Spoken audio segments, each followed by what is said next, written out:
예레미야 9장 1에서 26절 말씀입니다.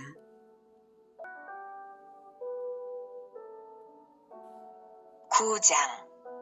어찌하면 내 머리는 물이 되고 내 눈은 눈물 근원이 되고 죽임을 당한 딸 내 백성을 위하여 주야로 울리로다. 내가 광야에서 나그네가 머무를 곳을 얻는다면 내 백성을 떠나가리니 그들은 다 간음하는 자요 반역한 자의 무리가 되미로다. 여호와의 말씀이니라.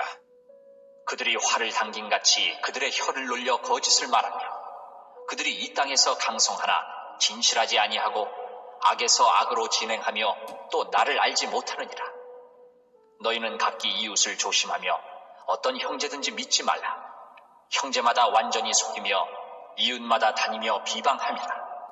그들은 각기 이웃을 속이며 진실을 말하지 아니하며 그들의 혀로 거짓말하기를 가르치며 악을 행하기에 지치거늘 내가 사는 곳이 속이는 일 가운데 있도다. 그들은 속이는 일로 말미암아 나를 알기를 싫어하느니라. 여호와의 말씀이니라. 사랑하는 형제 여러분, 3월 29일 수요일 새벽 묵상에 오신 것을 환영합니다. 예레미야의 제3설교가 7장부터 진행 중입니다. 1절. 어찌하면 내 머리는 물이 되고 내 눈은 눈물 근원이 되고 죽임을 당한 딸 내 백성을 위하여 주야로 울리로다.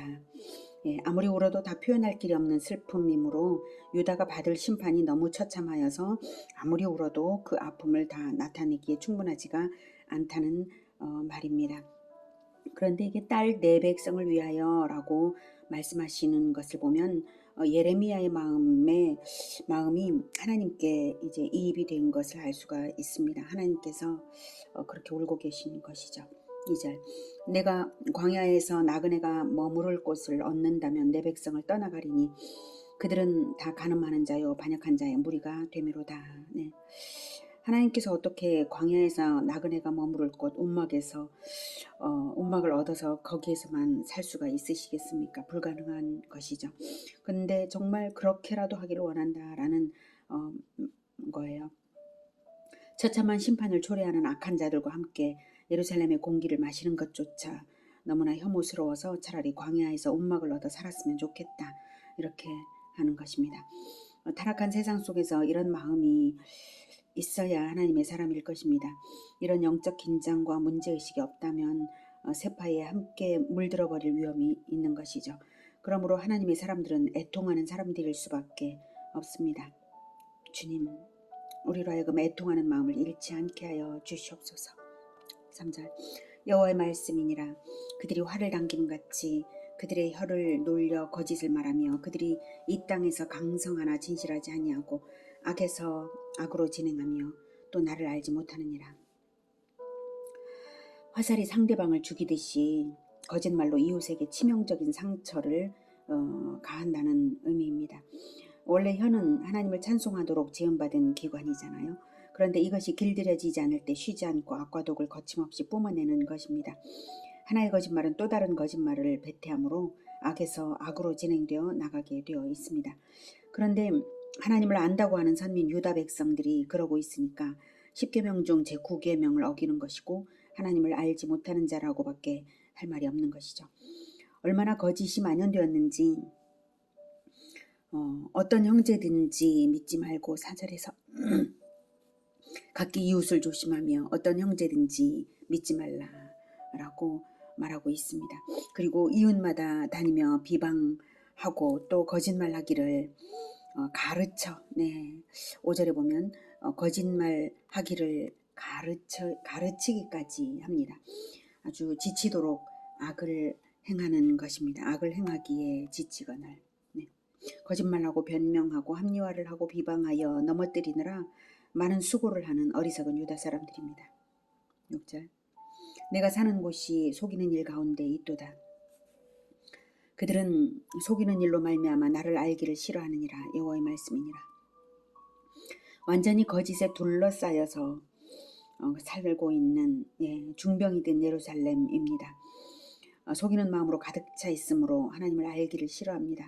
하나님을 안다는 것은 정직한 회개부터 시작이 되는데 거짓을 합리화하는 마음과 거짓을 지어내는 마음이 가득한 사람이 회개하기를 좋아할 리는 없는 것이죠. 하나님 알기를 싫어하는 것입니다. 7절. 그러므로 만군의 여호와께서 이와 같이 말씀하시되 보라, 내가 내 딸 백성을 어떻게 처치하리고 그들을 녹이고 연단하리라. 그들의 혀는 죽이는 화살이라. 거짓을 말하며 입으로는 그 이웃에게 평화를 말하나 마음으로는 해를 꾸미는도다. 내가 이 일들로 말미암아 그들에게 벌하지 아니하겠으며 내 마음이 이런 나라에 보복하지 않겠느냐. 여호와의 말씀이니라. 네, 내 딸 백성을 어떻게 처치할꼬 그들을 녹이고 연단하리라. 네, 녹이고 연단하리라는 것은 원래 가졌던 모양을 전부 녹여서 새로운 것을 만들 수 있도록 용광로에 넣어서 새롭게 하듯이 연단하겠다는 뜻입니다. 그 과정이 말할 수 없는 극심한 고통인 만큼 유다 백성들의 영적 상태가 치유 불가능한 중병에 들었기 때문이고, 사랑하는 딸 백성에 대한 결정을, 그 같은 결정을 하나님께서 얼마나 심사숙고하여서 결정하시는지 느껴지는 부분입니다. 그 중병은 8절입니다. 그들이 혀는 죽이는 화살이라.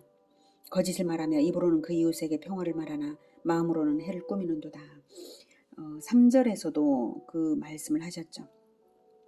여호와의 말씀이니라. 그들이 활을 당김같이 그들의 혀를 놀려 거짓을 말하며 그들이 이 땅에서 강성하나 진실하지 아니하고 악에서 악으로 진행하며 또 나를 알지 못하느니라. 같은 의미를 말씀하시는 것인데 다시 반복이 됩니다. 그러니 혀로 저지르는 죄가 얼마나 극악한 것인지를 우리가 깊이 생각을 해봐야 합니다.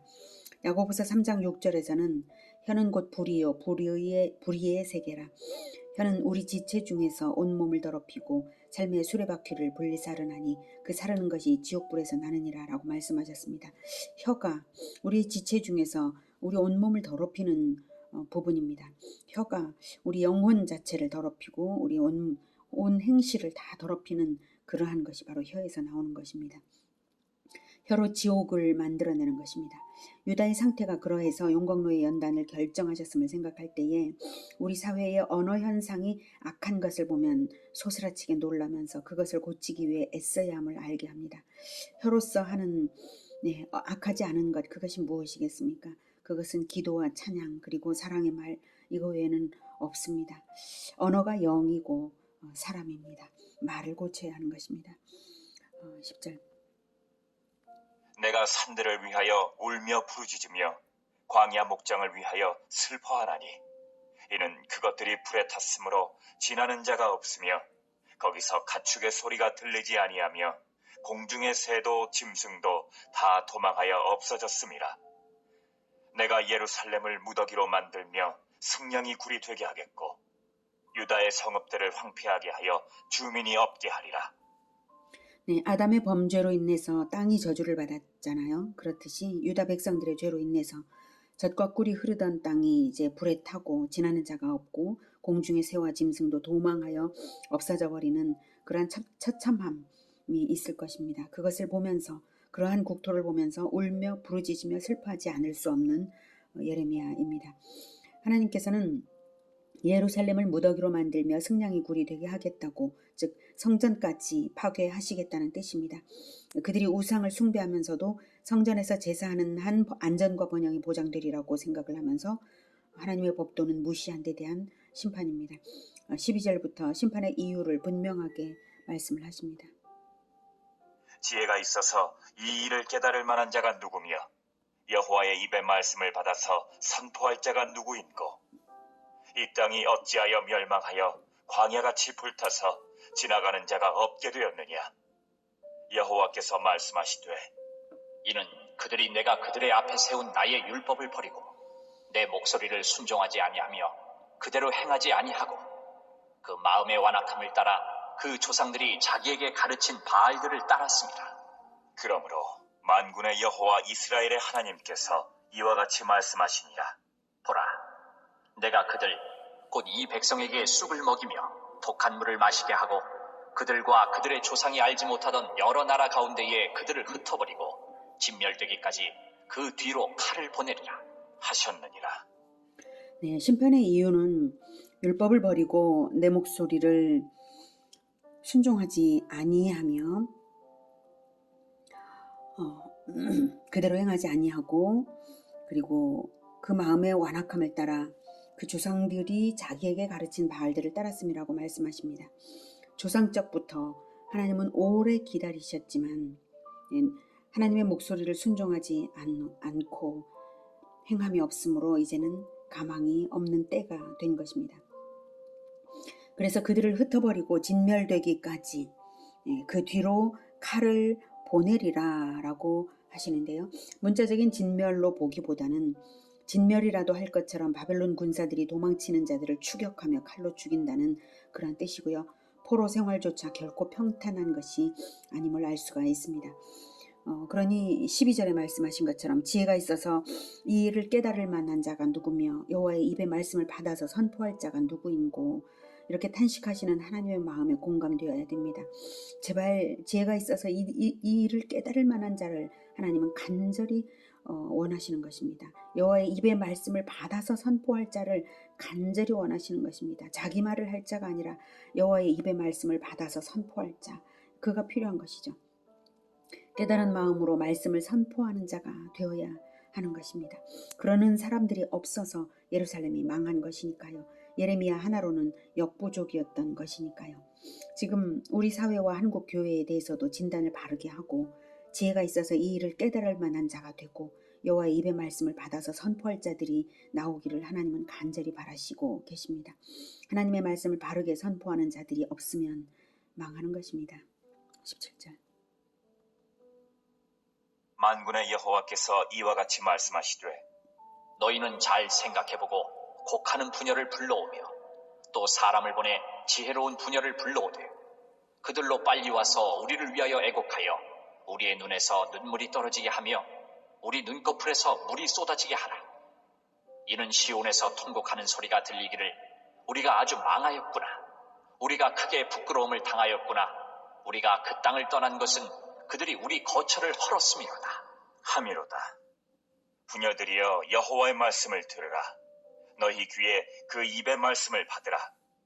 너희 딸들에게 애곡하게 하고 각기 이웃에게 슬픈 노래를 가르치라.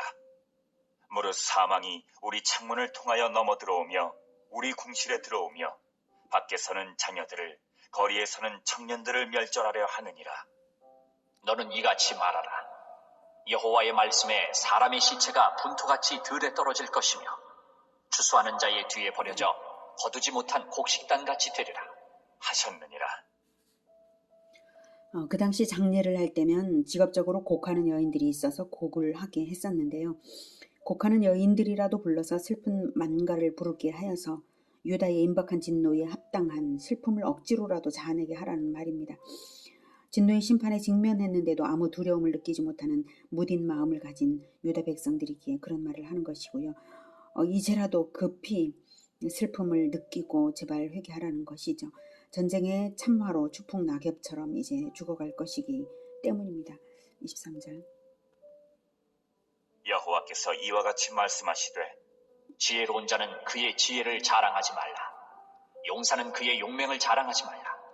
부자는 그의 부함을 자랑하지 말라. 자랑하는 자는 이것으로 자랑할지니 곧 명철하여 나를 아는 것과 나 여호와는 사랑과 정의와 공의를 땅에 행하는 자인 줄 깨닫는 것이라. 나는 이 일을 기뻐하노라. 여호와의 말씀이니라. 심판의 때를 당하면 유다 사람들이 자랑하던 지혜, 용맹, 부유함이 아무것도 아님을 알게 될 것입니다. 오직 명철하여 나를 아는 것, 여호와를 아는 것과 여호와는 사랑과 정의와 공의를 땅에 행하는 자인 줄을 알고 여호와를 따라 행했다면 심판을 당하지 않았을 것입니다. 여호와를 사랑하여 사랑과 공의를 행하는 것, 그것만이 최고의 지혜이고 강함인 것입니다. 25절. 여호와의 말씀이니라. 보라, 날이 이르면 할례 받은 자와 할례 받지 못한 자를 내가 다 벌하리니 곧 애굽과 유다와 에돔과 암몬 자손과 모압과 및 광야에 살면서 살적을 깎은 자들에게라. 물은 모든 민족은 할례를 받지 못하였고 이스라엘은 마음에 할례를 받지 못하였느니라 하셨느니라.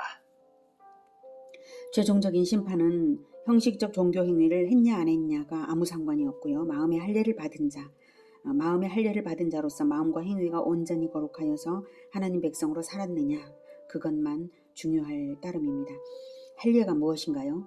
후손의 죽음을 상징하는 표시로서 하나님의 언약 백성임을 나타내는 표식인데 바로 그리스도의 죽음을 살에 새기고 살면 그리스도의 법도대로 살아야 하는 것임을 가르치는 것이 바로 할례입니다. 제사는 드리면서 제사 드리면서 죄사함 받고 감사했으면 그리스도의 법도가 삶에 나타나도록 마음의 할례가 스스로 있어야 하는 것입니다. 오늘은 하나님께서 딸 백성에게 행하시는 용광로 같은 심판이 마음의 할례를 행하지 않아서 독하고 거짓된 혀를 놀리는 것 때문임을 알았습니다. 그리고 그리스도의 법도를 가르쳐 지키게 할 사람들이 없어서 최종 심판이 임할 수밖에 없었음을 알았습니다. 우리가 다른 그 무엇을 선택할 수가 있을까요? 그리스도의 법도를 가르쳐 지키게 하는 예수 제자의 길을 열심으로 가는 것, 이것 외에 다른 무엇을 선택할 수가 있단 말입니까? 우리 자신과 이 사회를 살리는 길, 그 길에 서는 우리 모두가 되기를 기원합니다. 기도하겠습니다. 하나님, 우리 마음에 할례를 행하여 죄를 온전히 끊어내고 입술에 악한 것을 버리겠습니다. 주님, 우리 마음을 주장하여 주시옵소서. 오직 예수 그리스도의 그 보혈로 적신 마음이 되게 하여 주시옵소서. 그래서 그리스도의 법도대로 살고 그리스도의 법도를 가르쳐 지키게 하는 자로 살게 하여 주시옵소서. 오직 그것만이 우리를 살리고 공동체를 살리고 이 사회를 살리는 길임을 알았사오니 주님 붙들어 주시고 주님 진정으로 애통한 마음으로 그 길 가게 도와 주시옵소서. 예수 그리스도의 이름으로 기도드립니다. 아멘. 이어지는 시간은 개인 기도 시간입니다.